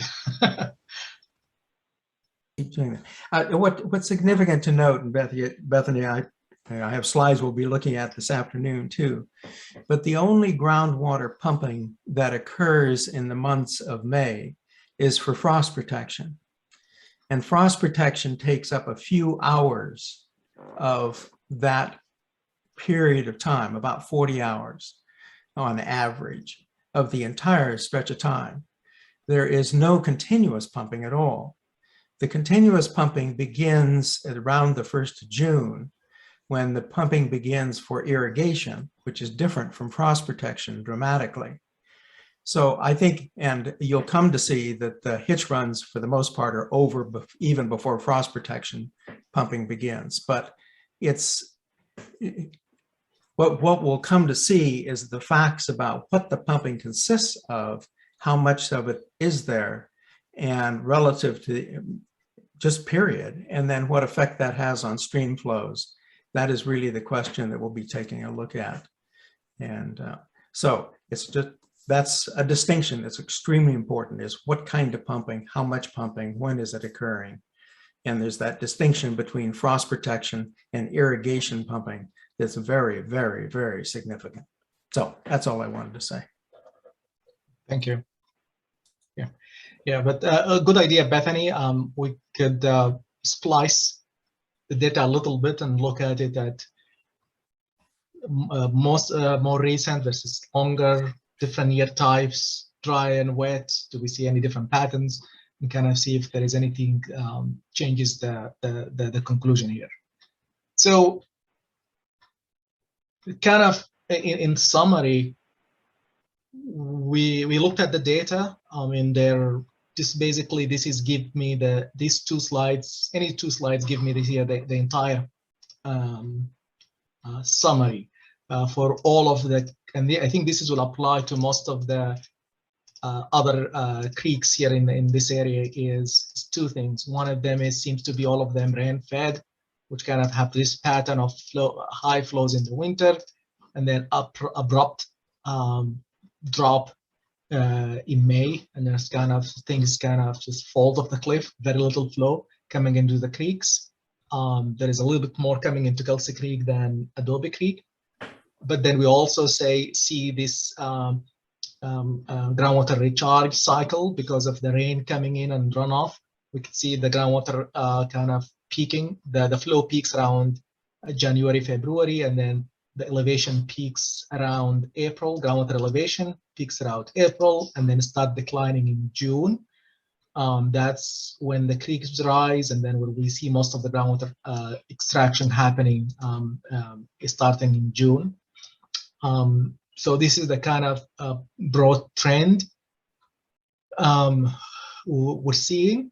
We're also seeing that the groundwater elevation fairly recovers to its spring levels. Recovery takes a lot. I mean, we can see a much more extended drought periods have significant effects, like in the 77, 76, in the late 80s, mid 90s, and then here in the between 2012 and 2015, we see the impact of drought. But once there is rain and it's a wet year, the groundwater elevations recover. And then we see most of the well exhibit a certain band of variability between the top and bottom. And that's kind of, for most of it seems consistent. For some wells seems to be increasing. I don't want to say there is an improving trend here because it's kind of up and down, but there is that dry season use. So where do we go from here? So the DWR Sustainable Management Criteria Best Management Practices asked us to kind of consider these questions as we kind of grapple with the depletion of interconnected water systems. So first question they want us to figure out is, what are the historical rates of stream depletion for different water year types? We have a qualitative discussion based on the information we have. We're not able, with the analytical method I described, looking at the flow data, to quantify depletions because we're missing too many variables and the data we have is kind of coarse. Hopefully, once the groundwater model is calibrated and we like the calibration, we can have a value of what those depletion looks like. Then, very important, everyone recognizes, the second question they ask is, what is the uncertainty in the depletions estimates from the both analytical and numerical tools? Okay. Then another question to consider is, what's the proximity of pumping to streams? I think there was a discussion about that, and the proximity could be just the physical proximity and also the depth, how deep the wells are in the area. Another question is, I think at least we know the answer to this question, where are the groundwater dependent ecosystem in the basin? And most of them are around the creeks, so we know that. What are the agricultural and municipal surface water needs in the basin? And then we kind of have an estimate about that. Again, that kind of goes into the question of, is the groundwater use unreasonable? And then our extraction is unreasonable, or depletion is unreasonable. And then, are there any applicable state or federally mandated flow requirement in the stream? To my understanding is there is no specific flow requirements for any of the streams in the area. So at least I know that the answer of some of these questions. But again, this is kind of all the consideration we need to be thinking about as we talk about depletion, about the sustainable criteria. Okay, going back to this same slide again, what are we supposed to do? We're supposed to come up with estimate of what the depletions are historically. So this is basically part of the historical water budget as the model developed, including up to 2015, at the 2015 level. And then we say one of the two things. We can say the level in 2015 per legislation, I think we're going to set that as our benchmark. We will make sure nothing worse gonna happen, at least. Or we can say, even 2015 level is not acceptable. We wanted to make it better, and this is how we can make it better. Right? By law, the minimum we could do is say we will not make it by 2015. That's the benchmark, and then we'll go from there. So Peter has a question. Yes, Peter. I just want to make sure I understand the graph, because at first I think I was confused about it. Is the blue line everything? Let's put it the other way. Is the pink the area we want things to be in? Is, in other words, and is No. the blue line the bad thing? The bad? This is bad. Blue line is bad, or blue line is good? Pink is bad. White here is good. This thing's sort of upside down. Yes, because it seems to me bad would be low and not because this is depleted, and so we can say ideally, I mean, depletion again as defined. I mean, you missed the beginning of the meeting. Depletion is how much extra you're pulling out of the creek because of the groundwater pumping, not just naturally coming out. If naturally is coming out 10 units, where you 10 your pump, you're pulling out 11 units. This one extra unit is called depletion. And so the ideal situation is, I mean, not the ideal situation, but you're going to start with, say, how much depletion we have. And say we have like 5 units of depletion. And then each year you can see how much units of depletion you have. And the more you have, the worse it is for the surface water users. Okay, I'm sorry, I missed that. Anyway, there are reasons for that having to do with no worries. Internet ignorance. So anyway, but okay, thank you very much for that clarification. Now Okay. I'll have to get my head turned around it. Thanks. Okay. So from a sustainable criteria perspective, then what are our options? So let's kind of put this in writing. So when you read the legislation of the water code, California Water Code, at least we need to demonstrate that ground conditions are not causing depletions of interconnected surface water that having significant and unreasonable adverse impact on the beneficial uses of surface water. Okay, so what are the depletions? Again, depletions is flow out of the streams caused by groundwater extractions. So you have to establish, so you have to measure, and that's why we have to use the numerical tool to kind of say, if there was no groundwater pumping, this is what will gonna happen. If you have groundwater pumping, this is what will gonna happen. So that become the depletion.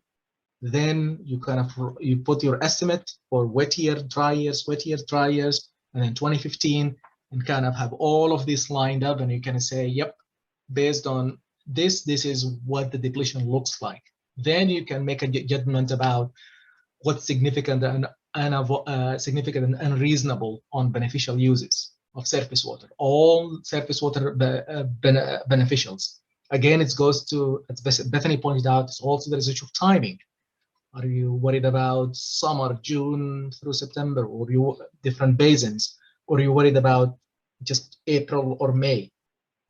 Maybe isolate these two periods you're worried about and kind of ask the same question about the depletions.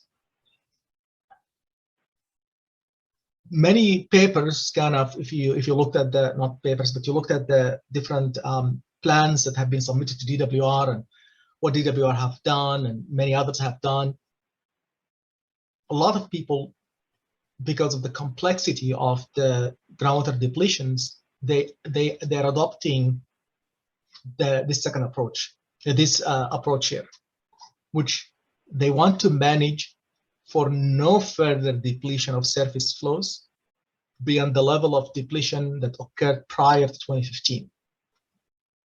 Okay, so we'll say, okay, this is kind of mind-boggling. This is pretty complicated. We're gonna put a line in 2015. It's never gonna be worse than this. So, and how are we gonna monitor? And so how are you gonna quantify that? We can tell DWR, and by the way, DWR, we don't have any way knowing what the depletion were, but what we know is we're going to maintain groundwater conditions in the vicinity of the stream to be at least 2015 levels or better. And that way, we are managing to no further depletions. So that's one approach. We have a comment from Bethany. And Sarah. The only thing I would like to add before is, again, thinking about here, we still have that issue of hydraulic connected and hydraulically disconnected streams. Again, this statement and challenge works if you have hydraulically connected, then you could adopt this approach. If you're hydraulically disconnected, remember, hydraulically disconnected, then you can make the finding, demonstrate the finding to DWR that, hey, we hydraulically disconnected, therefore groundwater extraction and pumping does not have impact on the streams because it has been severed a long time ago. I didn't see who first. Bethany can go first, then Sarah. Okay, yeah, so I'm just curious about this second bullet here.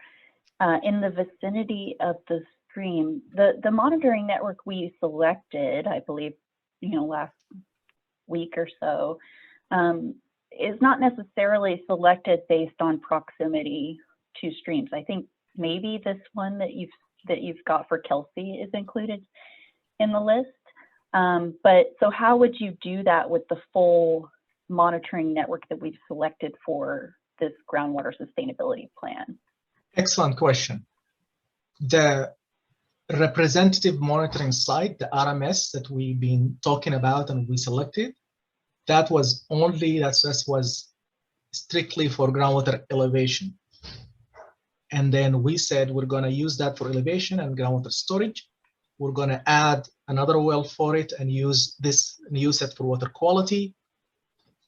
For depletions, we don't have to use that representative monitoring network. We can define a new RMS for interconnected streams. So we can go back and, this is basically proposing, at least we look at these wells in the vicinity, maybe this well, we can add more, subtract, and that would be the RMS specifically for the to monitor groundwater depletions. Does that make sense? Yeah, I wasn't aware of that. I thought that we were trying to just have one set of wells for water quality, all of this stuff incorporated so that there's a set of like 6 or so wells that people go out and actually monitor. But I wasn't aware that we could have multiple sets. No, I think that's kind of part of the confusion we're still having. So the monitoring network we're proposing for the county actually have 48 wells. So those 48 wells will be monitored by the county all the time. So that data will be there. We will use that data for analysis. The RMS is then we're going to pick subset of this 48 to set up those threshold that then get reported up through the GSP and through DWR and we our compliance point. And so from the set of 48, we could use the same 6 or 8 if they work well for the creeks. We can use them. If not, we can select different representative wells from the 48 specifically for the creeks, and we use those to monitor ground condition around the creeks. Okay, that sounds good. Thank you. Okay. Sarah? Well, actually, it's really just related to what we finished discussing, but if there's going to be a discussion of new RMS wells for creek depletion, then I hadn't heard that mentioned before, but looking forward to further discussion with that, and I'll make sure we follow up. Okay.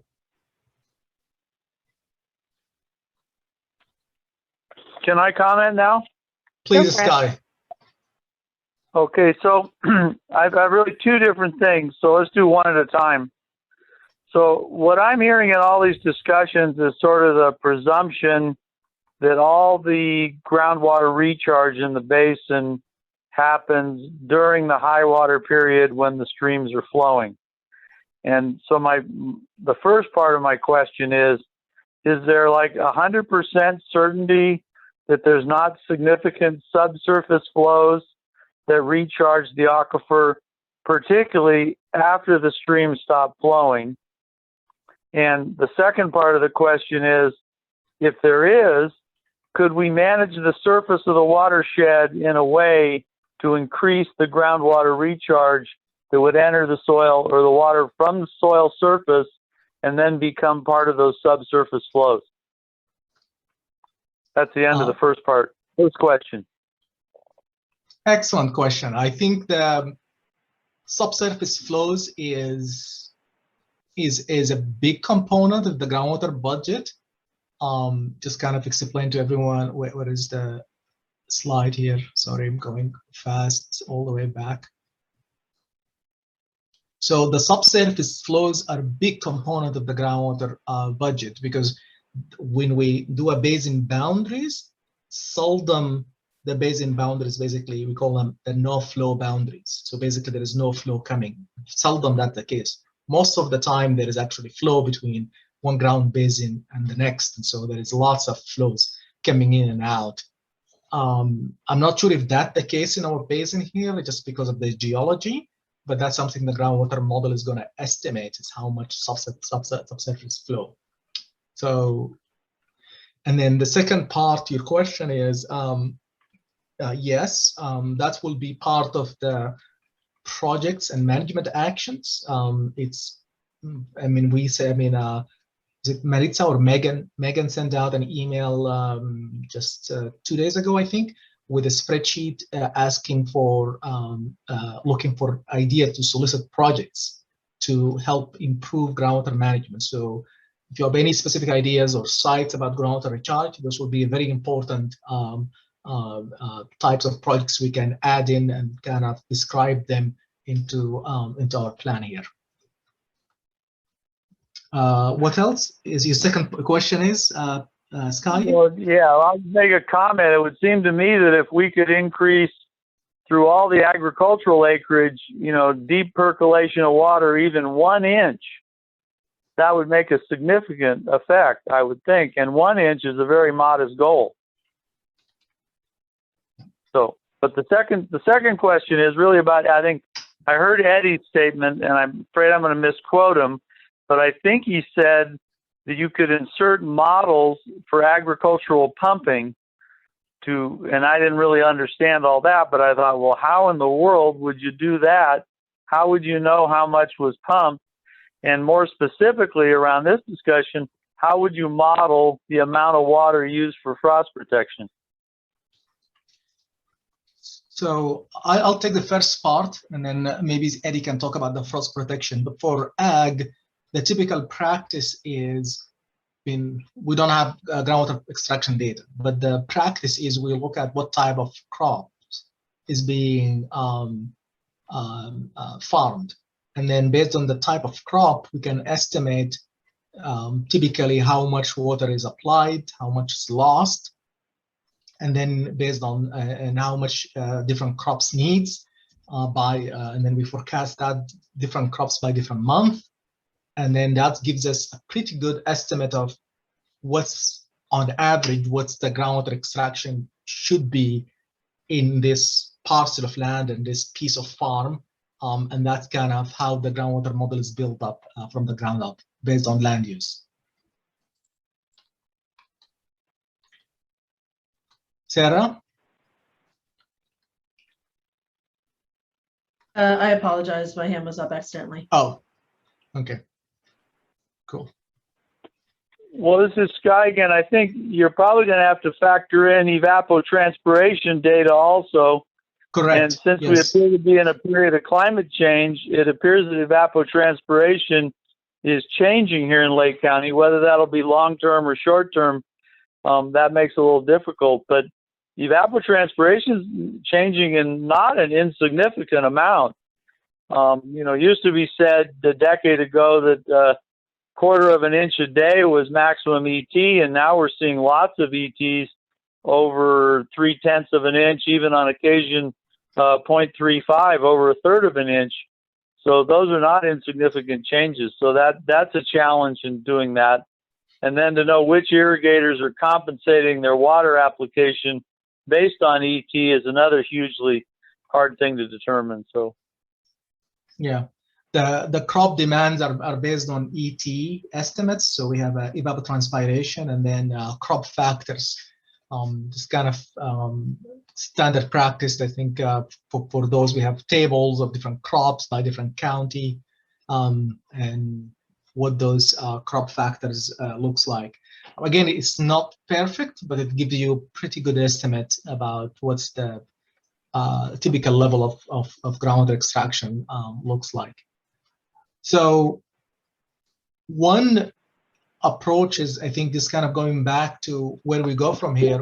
One approach, as I said, is this monitoring for groundwater elevation and picking a level and kind of saying that's kind of the protective level and that's what we go with.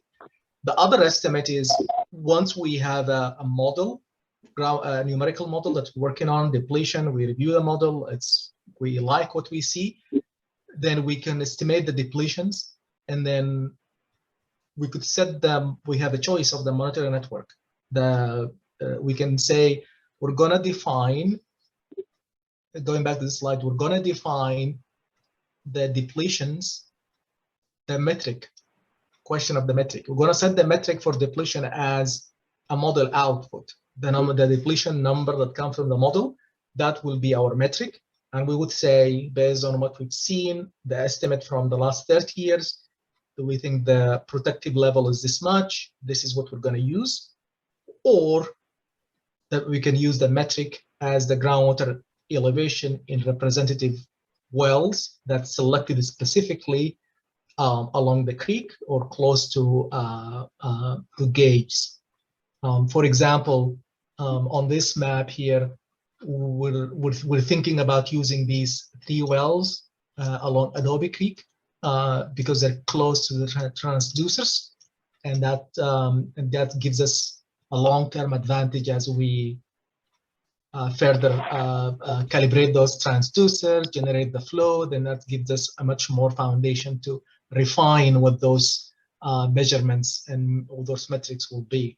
Same thing also for DWR well here. That's 1 well, and maybe we can add a couple more wells along Dry Creek. Hopefully, we can find good wells from the larger set of 48 wells that the county is committed to monitoring going forward, and that will kind of give us an idea about the groundwater condition along the creek. So we do have a question from Peter. Okay. Excuse me, I'm trying to get, oh, there we go. I'm sure, like many others, I'm struggling with trying to understand this concept. Looking at what's going on factually on the ground is that as you saw in your graphs, by early June or 1st of July, the creeks are dry. And I say there's no surface water, let's put it that way. Now, if there's no surface water, how do you deplete them further? You can't. Okay, so then what are we talking about then in terms of depletion? I hear that maybe you will give us a little bit more discussion this afternoon, but what I'm hearing is there is an interest in looking at the depletions in April and May on the creeks because of its ties to the flows and to the hitch. I'm not making a statement here. I'm not jumping the science. I'm just saying I heard there is an interest in monitoring for April and May specifically. And you can monitor in the winter, but then in the winter it's kind of, there's too much flows, there's barely any ag, but there is some groundwater extraction in April, May, some, and there is an interest in kind of looking at depletion around that time. Maybe I'm reading some of the comments I heard from the folks here in the meeting a little bit off, but that's kind of my interpretation. Okay, so depletion then, let me follow up on that. It's depletion caused by something that Caused people, by groundwater extraction, in other not words, caused. something by that humans do. In other words, if it's groundwater depletion as a consequence of some forces of nature, that's not what we're concerned about. It doesn't count. Yes. Okay. Sarah. Yeah, you're right that we are interested in looking at the depletions in several months because of the Clear Lake hitch and because of the need to protect for all beneficial uses in surface water. And since there's that surface water, groundwater interconnectedness, then we're gonna we want to look at what's good for the hitch because they are supposed to be they're a beneficial use of the creeks. But because there are also, especially during droughts, but even outside of it, there have been fish, Clear Lake hitch die-offs and stranding even in March. So, especially since we are going through a drought season, I wouldn't want to discount what was going on in March through June because of the Clear Lake hitch being in the creeks as late as that in some years, and certainly being affected as early as March. We would want to see March through June. So this is good. I think this is, I like where this discussion is going, and I think it's helped us narrow what we're kind of talking about. Again, from this image, there is degree of hydraulic connectivity in the spring. It's disconnected in the summer. Again, we've seen that the flow pattern, there is no flow coming in the stream. And so now we kind of narrow our focus in the depletions into this spring period, say March to June, April to June, or February to June, maybe March to June. That would be the focus of the stream aquifer depletions.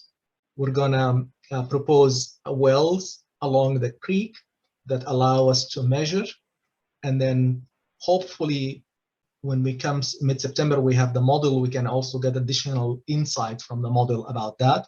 But in the meantime, we are just kind of to close here, and I'm gonna be very interested to hear the presentation you guys are gonna make this afternoon about the hitch. I'm gonna take both sets of information. I'm gonna propose an SMC, sustainability criterion, and we're gonna put a draft proposal. Hopefully I'll get it out to you after the long holiday, maybe end of next week or the week after, definitely before the next SPAC meeting. So you could have something in writing that you can review and react to. That kind of, again, the highlight is looking at the specific window in time in the year, with trying to kind of estimate the impact of groundwater pumping on creeks, and also looking at, we're going to do it by looking at groundwater wells along the creek to look at groundwater levels and protection levels. So that's kind of the outline. We'll put like a straw man proposal, and then looking forward for you guys to kind of help us kind of refine and provide the direction. Sarah, did you have a follow-up question or comment?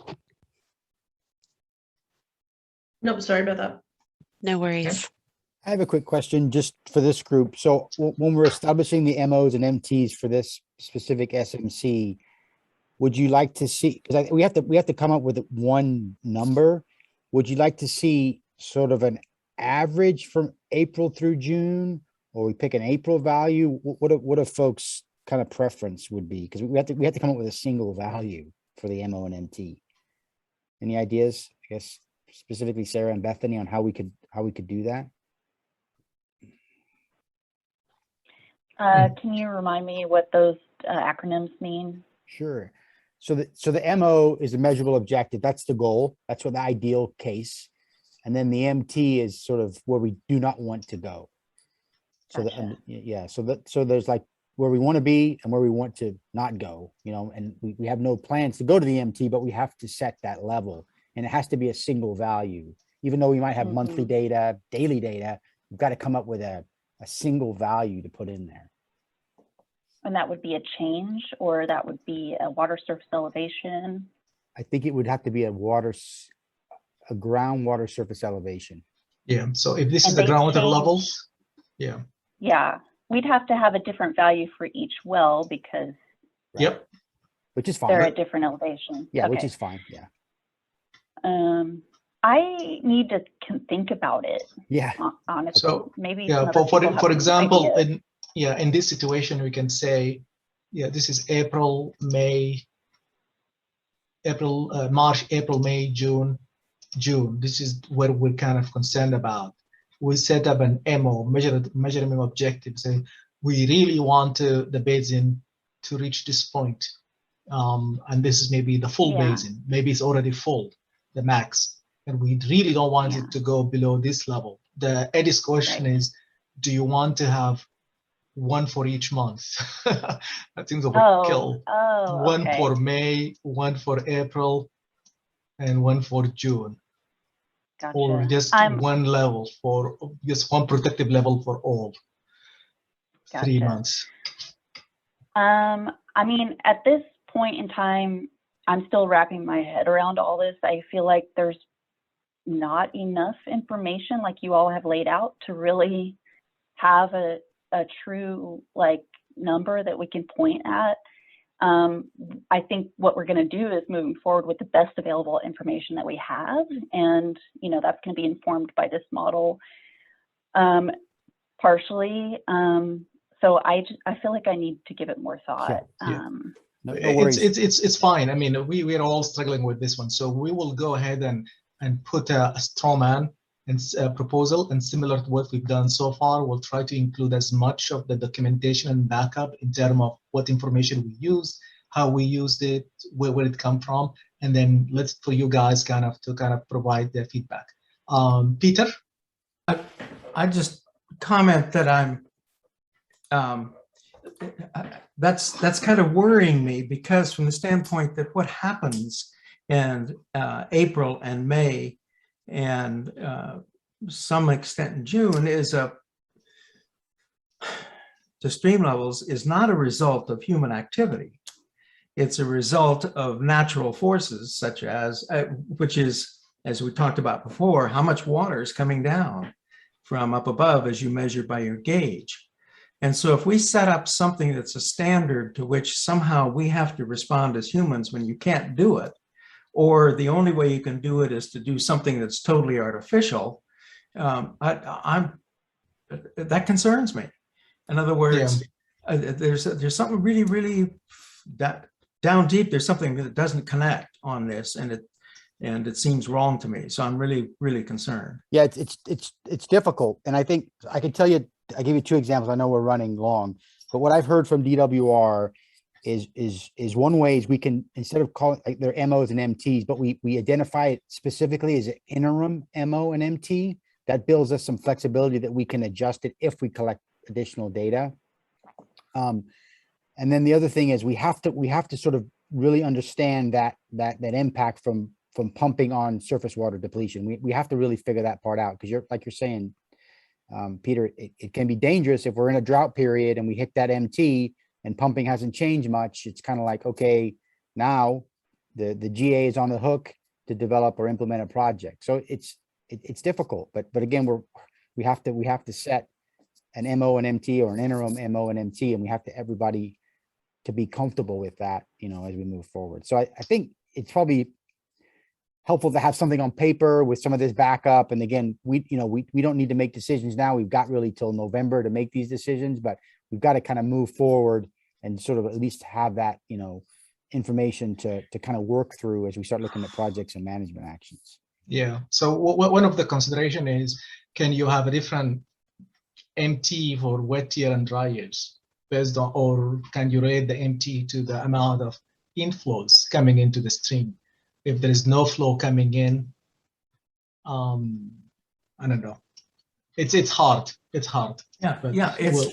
you know, I understand the idea of tying it to where in a whole other section, you're dealing with the question of groundwater levels.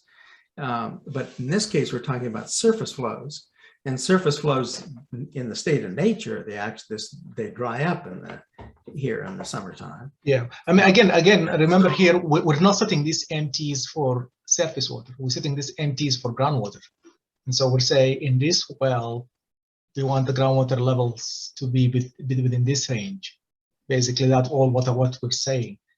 And I mean, we can set this level and then kind of go back and see what's happening. For example, on this well, say we pick a level and say during the spring, again, we're talking about only spring levels. During the spring levels, we want the well to be within a certain range. Again, it's reflective of drought too. Yeah. But then if not, I mean, how does that tie to surface? That's what we're talking about in this whole committee, as I understand it, is surface water flows and levels. So what connection is there? But if the well is down lower, so what? I mean, so as it relates to surface flows, that's where I'm. Yeah, not he's got to come back and his pumping. So because supposedly to help surface flows, but there's no connection. I'm troubled about that. It doesn't make sense. I guess I'm just saying it doesn't make sense. Bethany, did you have a comment or question here? Yeah, I'm not sure why the assumption is being made that this is all natural phenomenon, but I think that one way I was just thinking that we could answer that question is using this model that you all have developed and turn off all the pumping. And so see how much of that actually influences changes in surface water. Is that a possibility with this type of model? Yes, we'll do that. Yeah, recognizing there's some obviously errors in the model, but that gives us a sense of how sensitive pumping is, you know, climate changes, those kind of things. We'll look at some of that and share that with you all at some point. Yes.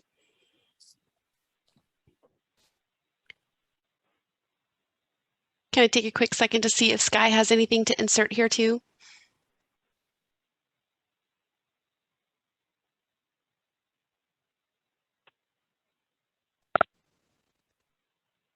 I think I'm going to refrain my comments till the afternoon session because I don't have anything really short. But I'm looking forward to that discussion. I do have some concrete ideas. Christy, we're running a little bit long over time.